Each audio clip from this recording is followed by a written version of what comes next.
I think there are people today, and I've talked to some before, maybe you've talked to some before, and they kind of think this way. They've kind of come up with this reason to reject God because they say something like this: if there were a God, this is how it should be. I'm going through life and getting the deserved comforts and peace and prosperity that is owed me, and then something comes into my life and wrecks it. And so there's this great benevolent God out there, right? And if there is this great benevolent God out there, then when this comes into my life and wrecks it, all I do is I cry out to that God, and He immediately comes and restores my peace, my quiet, don't forget my prosperity, and life continues to hum along. That's the way it should happen.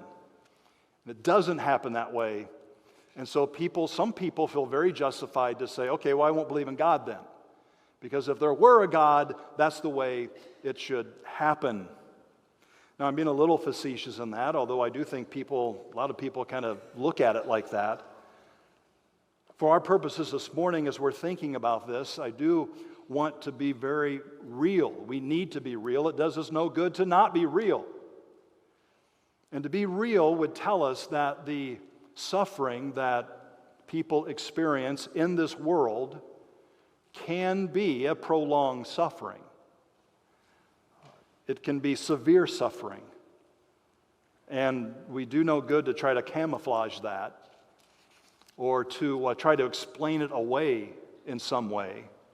Or even to create theological views where we say, well, yeah, if you just had enough faith, God would do away with all of the misery and your life would just be nothing but rolling in the prosperity. But we know that's just not true. So we do no good this morning to not deal with what is true.